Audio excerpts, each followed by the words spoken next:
Hello welcome to living digital. ഇന്ന് ഞാൻ അൽക്കട്ടൽ V3 classic എന്ന ഫോണ് പരിചയപ്പെടുത്താം. അൽക്കട്ടൽ ഇന്ത്യയിൽ റീസെൻ്റ്ലി 3 ഫോണുകൾ ഇൻട്രൊഡ്യൂസ് ചെയ്തിട്ടുണ്ടായിരുന്നു ആഫ്റ്റർ എ ഗ്യാപ്പ് ഓഫ് ഒരു 4 or 5 ഇയേഴ്സ്. സോ എൻ്റെ കയ്യിലുള്ളത് V3 ക്ലാസിക് ആണ്. ഇത് ഫ്ലിപ്കാർട്ടിൽ നിന്ന് വാങ്ങിക്കാൻ കിട്ടും. സോ ഇങ്ങനെയാണ് ഈ ഫോണ് വരുന്നത്. ഓക്കെ, നല്ല അടിപൊളി ലുക്കുള്ള ഫോണാണ്. അപ്പം ഞാനത് ജസ്റ്റ് വാങ്ങിയതാണ്. എന്താണ് അൽക്കട്ടൽ കുറേ കാലത്തിന് ശേഷം വരുമ്പോൾ എന്തൊക്കെയാണ് ഇതിലുള്ള പ്രത്യേകതകൾ എന്നുള്ളതൊക്കെ അറിയാൻ വേണ്ടിയിട്ട്. സോ ഇത് ഫ്ലിപ്കാർട്ടിൽ നിന്ന് വാങ്ങിച്ചതാണ്. 11,899 ആണ്. അതായിരുന്നു ഇതിൻ്റെ പ്രൈസ് വന്നത്.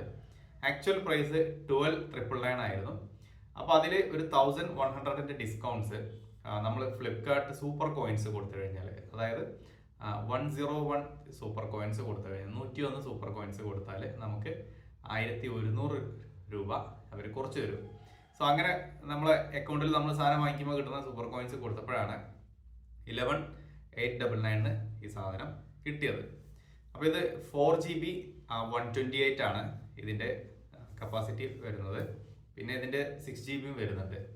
ഓക്കെ, സോ ഈ ഫോണ് ആക്ച്വലി നേരത്തെ മാർക്കറ്റിലുള്ള ഒരു ഫോണാണ്. നേരത്തെ മീൻസ് ഇതൊരു 2 months മുന്നേ ലോഞ്ച് ചെയ്ത ഒരു ഫോണാണ് TCLൻ്റെ. സോ TCL 60 എന്ന ആ ഫോണിനെ അൽക്കട്ടലിൻ്റെ പേര് കൊടുത്തിട്ട് അൽക്കട്ടൽ ഇന്ത്യയിൽ ഇൻട്രൊഡ്യൂസ് ചെയ്തതാണ്. സോ ഇതിൽ ആദ്യം വന്ന ഫോണ് അൽക്കട്ടലിൻ്റെ V3 Pro എന്നുള്ള ഫോണായിരുന്നു.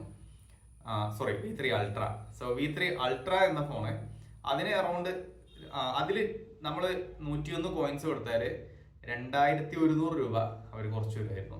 ഇതിൻ്റെ തൊട്ട് മേലുള്ള V3 Proയിലും 2,100 രൂപ കുറക്കുന്നുണ്ട്. ഇതിൽ 1,100 കുറക്കുന്നുള്ളൂ. 101 കോയിൻസ് കൊടുത്താൽ മതി. അപ്പോൾ ആ V3 Ultra എന്നുള്ള ഫോണ് ഇപ്പോൾ ഓൾറെഡി അതിൻ്റെ വീഡിയോസ് ഒരുപാട് വന്നിട്ടുണ്ടാവും, പലരും കണ്ടിട്ടുണ്ടാവും. അത് എല്ലാവരും പറയുന്ന കംപ്ലൈൻറ്റ് ഓവർ പ്രൈസ്ഡ് ആണ് എന്നുള്ളത് തന്നെയാണ്. പക്ഷെ അതിലൊരു പ്രത്യേകത ഉണ്ടായിരുന്നു. ഇവിടെ ഒരു ബട്ടൺ പ്രസ് ചെയ്താൽ ഡിസ്പ്ലേ ഇങ്ങനെ 4 കളറിലോട്ട് മാറുന്നത്. ആ ഒരു സിസ്റ്റം ഇവിടെ ഇല്ല. അത് V3 Proയിലും അൾട്രയിലും ഉള്ളത്. ഇത് ജസ്റ്റ് സാധാരണ ഒരു ഫോണാണ്. അപ്പോൾ ഇതിൻ്റെ ഡീറ്റെയിൽഡ് ആയിട്ടുള്ള റിവ്യൂ ഞാൻ വേറെ ചെയ്യാം. ഞാൻ ജസ്റ്റ് എന്തൊക്കെയാണ് എന്നുള്ളത് മാത്രം പറഞ്ഞു പോകാം.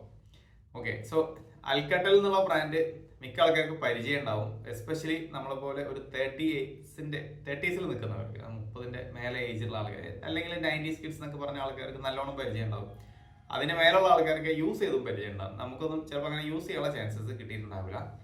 അൽക്കട്ടൽ 1 Touch എന്ന് പറഞ്ഞിട്ടാണ് ആദ്യം ഈ ഫോണുകൾ വന്നിട്ടുണ്ടായിരുന്നത്. അൽക്കട്ടൽ 1 Touch എന്ന് പറഞ്ഞാൽ ചെറിയ കീപാഡ് ഫോണുകൾ. മുമ്പൊക്കെ നമ്മുടെ നാട്ടിലൊക്കെ നോക്കിയ ഫോൺസ് ഉണ്ടായിരുന്ന, നോക്കിയൻ്റെ കൂടെ തന്നെ മാർക്കറ്റിൽ കണ്ടിരുന്ന ഫോൺസ് ആയിരുന്നു അൽക്കട്ടൽ. സോ അതിന് ശേഷം പിന്നെ അവരുടെ പ്രോഡക്ട്സ് നമ്മൾ അത്രയും കണ്ടില്ല. അപ്പോൾ സംഭവിച്ചതെന്ന് വെച്ചാൽ 2004 സമയത്ത് TCL അൽക്കട്ടലിൻ്റെ ഫോണുകൾ നിർമ്മിക്കാനുള്ള ലൈസൻസ് എടുത്തു.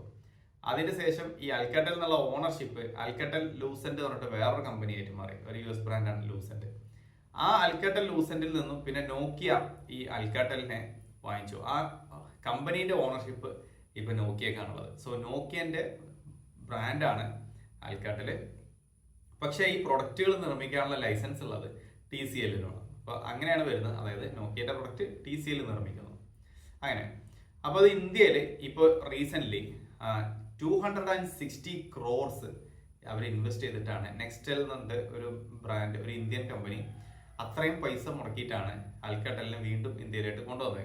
സോ ഈ അൽക്കട്ടൽ വന്ന സമയത്ത് ഈ 3 ഫോണുകൾ 3ഉം TCLൻ്റെ ഫോണുകൾ തന്നെയാണ്. അത് അവർ ജസ്റ്റ് റീബ്രാൻഡ് ചെയ്തിട്ട് അൽക്കട്ടലാക്കിയിട്ട് കൊണ്ടുവന്നതാണ്. അപ്പോൾ അതാണ് അതിലേറ്റവും ആദ്യം വാങ്ങിക്കാൻ പറ്റിയ ഫോണാണ് ഇത്. അപ്പോൾ ഇത് എന്തുകൊണ്ട് ഞാൻ വാങ്ങിച്ചു എന്ന് ചോദിച്ചാൽ, ഞാൻ ആദ്യം പറഞ്ഞ കാര്യം തന്നെ, അതായത് നമ്മൾക്ക് ചെറുതായ കാലത്ത് കണ്ടിരുന്ന ഒരു ബ്രാൻഡാണ്. അന്നൊന്നും എന്താ പറയുക, നമുക്ക് അങ്ങനെ വാങ്ങിക്കാൻ പറ്റിയില്ല. പിന്നീട് ഇത് അൽക്കട്ടൽ ലൂസെന്റിൽ ഈ ഫോണുകൾ വന്നിട്ടുണ്ടായിരുന്നു. പക്ഷെ അത് വേണ്ടത്ര ഒരു നല്ല ഫോണുകളായിരുന്നില്ല. അപ്പോൾ ഇത് കുറച്ച് നല്ല ഫോണുകൾ ഇറങ്ങിയപ്പോൾ ഞാൻ ഒരെണ്ണം വാങ്ങിയെന്നുള്ളത് ജസ്റ്റ് ഫോർ കളക്ഷൻ, അല്ലാതെ ഇത് യൂസ് ചെയ്യാനൊന്നുമില്ല. ഞാൻ എപ്പോഴും പറഞ്ഞ പോലെ എനിക്ക് ഫോൺസ് കളക്ട് ചെയ്യുന്ന ഒരു പരിപാടി ഉണ്ട്. അപ്പോൾ അതുകൊണ്ട് കളക്ഷന് വേണ്ടിയിട്ട് മാത്രം വാങ്ങിച്ചതാണ്. സോ ഇത് അൽക്കട്ടൽ V3 ക്ലാസിക്. ഇത് ഓപ്പൺ ചെയ്ത് കഴിഞ്ഞാൽ ഇപ്പോൾ ഇതിൽ ഈ ഫോൺ ഞാൻ ഓൾറെഡി ഇവിടെ എടുത്തിട്ടുണ്ട്. ഓക്കെ, ഇത് ഫ്ലിപ്കാർട്ടിൽ നിന്ന് വാങ്ങിച്ചതായതുകൊണ്ട് ഓപ്പൺ ബോക്സ് ഡെലിവറിയാണ് അവർ തരിക. അപ്പോൾ നമുക്ക് ഒരാൾക്ക് ഗിഫ്റ്റ് കൊടുക്കാനൊന്നും പറ്റില്ല. അവരത് ഓപ്പൺ ചെയ്തിട്ട് ഫോൺ എങ്ങനെയുണ്ട് എന്നുള്ളതൊക്കെ കാണിക്കും. ഓക്കെ, അപ്പോൾ ഇതിൻ്റെ കേസ് ഉണ്ട്, പിന്നെ സ്ക്രീൻ ഗാർഡ് ഉണ്ട്, ഫോണും അങ്ങനെയാണ് വന്നത്. പിന്നെ അതിൽ പെടാത്ത ഒരു സാധനമുണ്ട്, അത് ചാർജറാണ്. ഒരു 18 വാട്ട്സിൻ്റെ ചാർജർ, സിം ഇജക്ടർ ടൂള്, പിന്നെ ഒരു ചാർജറിൻ്റെ കേബിള് ബ്ലൂ കളറിൽ. അത് നമ്മുടെ വൺ പ്ലസ് കൂടെ ഇരിക്കുന്നുണ്ട്. ഓക്കെ, വൺ പ്ലസിൻ്റെ കേബിൾ ഇത് ഈ റെഡ് ആണ് വൺ പ്ലസ് വരും, വലിച്ചെടുക്കാൻ നിവർത്തില്ല. ഓക്കെ, അപ്പോൾ ആ റെഡ് വൺ പ്ലസ് വരുന്ന പോലെ തന്നെ ഇതല്ലാതെ ഒരു കളറിൽ ഞാൻ ആദ്യമായിട്ടാണ് കാണുന്നത്. ഇത് ബ്ലൂ കളറിൽ നല്ല ചാർജർ നല്ലത് തന്നെയാണ്. പിന്നെ ഇത് type A to type C ആണ്, അല്ലാതെ type C to type C PD charger അല്ല, സാധാരണ ചാർജറാണ്. അപ്പോൾ ഈ ഫോണിൻ്റെ അപ്പിയറൻസ് ഇങ്ങനെയാണ് വരുന്നത്. അപ്പോൾ ഇതിൽ എന്തൊക്കെയുണ്ട് മറ്റുള്ള കാര്യങ്ങളൊക്കെ ഞാൻ ജസ്റ്റ് കാണിക്കാം. ഓക്കെ, ഡീറ്റെയിൽഡ് ആയിട്ടുള്ള ഒരു റിവ്യൂ ഞാൻ വേറെ തന്നെ ചെയ്യാം. പിന്നെ ഇതൊരു ഷോർട്സ് ആക്കിയിട്ട് വേറെ ഉണ്ട്. അപ്പോൾ സമയം ഒട്ടും ഇല്ല എന്നുള്ള ആൾക്കാർ ഷോർട്സ് കണ്ടോളൂ, അല്ലാത്തൊരു വീഡിയോയും കണ്ടോളൂ. സോ ഇങ്ങനെയാണ് ഇതിൻ്റെ ബോക്സ് വന്നത്. India's first next vision display എന്നൊക്കെ എഴുതിയിട്ടുണ്ട്. സോ ഇത് 4GB 128 ആണ്. ഇത് മേക്ക് ചെയ്തിട്ടുള്ള കമ്പനി മാനുഫാക്ചർഡ് ബൈ പാജറ്റ് ഇലക്ട്രോണിക്സ് തന്നെയാണ്. സോ ഇതേ കമ്പനി തന്നെയാണ് എയ്സറിൻ്റെ ഫോണും മാനുഫാക്ചർ ചെയ്തിട്ടുള്ളത്. ഓക്കെ, സോ ഇനിയിപ്പോൾ ഇതിൻ്റെ ബോക്സിൽ എന്തൊക്കെയുണ്ട് നോക്കാം. ഞാനത് ഓൾറെഡി ജസ്റ്റ് കാണിച്ചതാണ്. ഇതിങ്ങനെ 2 സീലൊക്കെ വരുന്നുണ്ട്. സോ ഈ ബോക്സിലുള്ളത് ഒന്ന് ഫോൺ തന്നെയാണ്. ഫോണ് വിത്ത് ഒരു കേസ് ഉണ്ട്, അതിൻ്റെ കൂടെ തന്നെ ഒരു സ്ക്രീൻ ഗാർഡ് ഒട്ടിച്ചിട്ടുണ്ട്, സാധാരണ സ്ക്രീൻ ഗാർഡാണ്.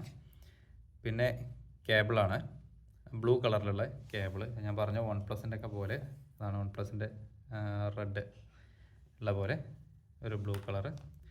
18 വാട്ട്സിൻ്റെ ആൽക്കാട്ടലിൻ്റെ ബ്രാൻഡിങ് ഉള്ള ഒരു സാധാരണ ചാർജർ. Okay, 18 watts. എയ്സറിൽ ഇവിടെ ഒരു ബ്രാൻഡിങ് കൊടുത്തിട്ടുണ്ടായിരുന്നില്ല, ജസ്റ്റ് ഒരു ജനറിക് ചാർജറാണ് ഉണ്ടായിരുന്നത്. അപ്പോൾ ഇനി ഫോണ് എങ്ങനെയുണ്ട് നോക്കാം. ഫോണ് ഇങ്ങനെ ഞാനിപ്പോൾ ഇതിൻ്റെ പൗച്ചത്തിൻ്റെ കൂടെ ഉള്ളതാണ്, ഇതിട്ട് വെച്ചതാണ്. ഇങ്ങനെയാണ് 6.7 ഇഞ്ച് ഇതിൻ്റെ ഒരു സൈസ് വരുന്നുണ്ട്. ഓക്കെ, ഒരു മാറ്റ് പോലെയാണ് അതിൻ്റെ ബാക്കിലുള്ളത്. ക്യാമറൻ്റെ ഇത് നല്ല ബൾജ് ചെയ്ത് നിൽക്കുന്നുണ്ട്, കണ്ടോ?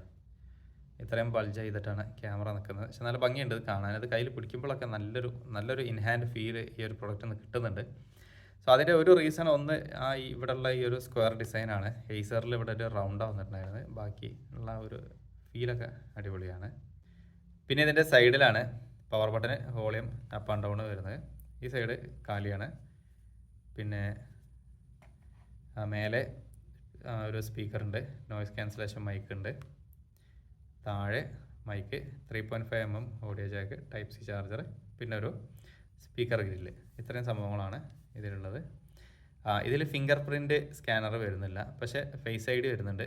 പക്ഷേ ഇത് ശരിക്ക് ഫേസ് ഐ ഡി കിട്ടുന്നുണ്ട്. സോ ഇങ്ങനെയാണ് ഇതിൻ്റെ മെനു വരുന്നത്. ഇത് ക്ലീൻ ആയിട്ടുള്ള സ്റ്റോക്ക് ആൻഡ്രോയിഡിലാണ് ഈ ഫോൺ വരുന്നത്. ഇതിൽ വേറെ ഒരു ആപ്സും ഉണ്ടായിരുന്നില്ല. ഇതിൽ എന്തെങ്കിലും ആപ്സ് കാണുന്നുണ്ടെങ്കിൽ അത് ഞാൻ എന്തെങ്കിലും ഡൗൺലോഡ് ചെയ്തതാണ്. അപ്പോൾ ഇങ്ങനെയാണ്. ഇതിൽ വേറെ ഫീച്ചേഴ്സോ കാര്യങ്ങളോ ഒന്നും തന്നെ ഈ ഫോണിലില്ല. ആകെ കാണാൻ പറ്റിയ ഒരു സംഭവം എന്താ വെച്ചാൽ, പിന്നെ ഡിസ്പ്ലേൻ്റെ ഉള്ളിൽ പിന്നെ നമുക്കിവിടെ ഒരു ഓപ്ഷൻ ഉണ്ട്, ഈ നെക്സ്റ്റ് വിഷൻ എന്ന് പറഞ്ഞ ഇവരൊരു സംഭവം. അതായത് ഡിസ്പ്ലേ നമുക്ക് കുറച്ചും കൂടി ക്ലാരിറ്റി കൂട്ടിയിട്ട് ഇങ്ങനെ കാണിക്കുന്നുണ്ട് ഓരോരോ ഓപ്ഷൻസ്. അതാണ് ഇതിലുള്ള ഒരു പ്രത്യേകത. പിന്നെ അതുപോലെ തന്നെ റീഡിംഗ് മോഡ് ഇട്ട് കഴിഞ്ഞാൽ പിന്നെ ഇത് ഡിസ്പ്ലേ മൊത്തം ബ്ലാക്ക് ആൻഡ് വൈറ്റ് ആയി. ഇപ്പോൾ ഇത് ബ്ലാക്ക് ആൻഡ് വൈറ്റിലാണ് നിൽക്കുന്നത്. അപ്പോൾ ഈ ബ്ലാക്ക് ആൻഡ് വൈറ്റ് എന്ന് പറയുമ്പോൾ നമ്മൾക്ക് ഈ റീഡറിലൊക്കെ ഉള്ള പോലത്തെ ആ ഒരു ഫെസിലിറ്റി മറ്റുള്ള ആൽക്കാട്ടിൽ ഫോണുകളിൽ കാണിച്ച് ആ ഒരു സംഭവം ഇതിലും കിട്ടുന്നുണ്ട്. പക്ഷേ ഇത് സോഫ്റ്റ്വെയർ ബേസ്ഡ് ആണ്. മറ്റുള്ളതിൽ ഡിസ്പ്ലേൻ്റെ പ്രത്യേകതയായിരുന്നു, ഇവിടെ ഡിസ്പ്ലേക്ക് അങ്ങനെ പ്രത്യേകത ഒന്നുമില്ല. അപ്പോൾ അതാണ് ഇതിലുള്ള ഒരു വ്യത്യാസം. പിന്നെ സൗണ്ടും കാര്യങ്ങളൊക്കെ നല്ലത് തന്നെയാണ്, നല്ല ഹെവി സ്പീക്കർ കാര്യങ്ങളൊക്കെ ഉണ്ട്. ക്യാമറ ഞാൻ എയ്സറിൻ്റെ ഫോണിൽ പറഞ്ഞിരുന്നു ക്യാമറ ഭയങ്കര മോശമായിരുന്നു എന്നുള്ളത്. പക്ഷേ ഇവിടെ അങ്ങനെയല്ല, എനിക്കിത് നല്ല ക്യാമറ ആയിട്ടാണ് തോന്നിയത്. ഓക്കെ, ഇത് നല്ല റെസ്പോൺസും കാര്യങ്ങളൊക്കെ ഉണ്ട്. ഞാൻ കുറച്ച് ഫോട്ടോസൊക്കെ എടുത്ത് വെച്ചിട്ടുണ്ടായിരുന്നു, ഞാൻ ജസ്റ്റ് അത് കാണിക്കാം. ഓക്കെ, ഫോട്ടോസൊക്കെ നല്ല തിരക്കടില്ലാത്ത, അതായത് ഈ ഒരു പ്രൈസ് റേഞ്ചിൽ നമുക്ക് അക്സെപ്റ്റബിൾ ആയിട്ടുള്ളൊരു ക്വാളിറ്റി ഈ ഫോട്ടോസിൽ നിന്ന് കിട്ടുന്നുണ്ട്. ഈവൻ വീഡിയോ ക്വാളിറ്റിയും കുഴപ്പമില്ല. ഇത് 1080 മാത്രമേ വീഡിയോ കിട്ടുകയുള്ളൂ. 30 FPS ഉള്ളതും 60 ഒന്നുമില്ല. HD ഡിസ്പ്ലേ ആണ്. പിന്നെ 120 ഹെർട്സിൻ്റെ ഡിസ്പ്ലേ ഉണ്ട്. പിന്നെ വേറെ പ്രൊട്ടക്ഷൻസ് കാര്യങ്ങളൊന്നും പറയുന്നത് ഇതിൽ അങ്ങനെയൊന്നും ഇല്ല. പിന്നെ ബാക്കി പറയുകയാണെങ്കിൽ അതൊക്കെയാണ് ബേസിക് ആയിട്ടുള്ള കാര്യങ്ങൾ. ചാർജർ 18 വാട്ട്സിൻ്റെ ചാർജർ ഉണ്ട്. ക്യാമറ എന്താ പറയുക, തിരക്കിടില്ലാത്തൊരു ക്യാമറ, അങ്ങനെയൊക്കെ തന്നെയാണ്. പക്ഷേ ഇതിന് വലിയൊരു പ്രശ്നം കിടക്കുന്നത് എന്താ വെച്ചാൽ ഇതിൻ്റെ പ്രൈസാണ്. പ്രൈസ് ഞാൻ വാങ്ങിയപ്പോൾ 1100 രൂപ നമുക്ക് പ്രൈസ് കുറവുണ്ടായിരുന്നു. പക്ഷേ ഇപ്പോൾ ഇതിന് ആ ഡിസ്കൗണ്ട് ഇപ്പോൾ കാണാനില്ല. ആ ഒരു പ്രൈസിന് ഇത് വർത്താണോ ചോദിച്ചാൽ ഡെഫിനറ്റ്ലി വರ್ತല്ല.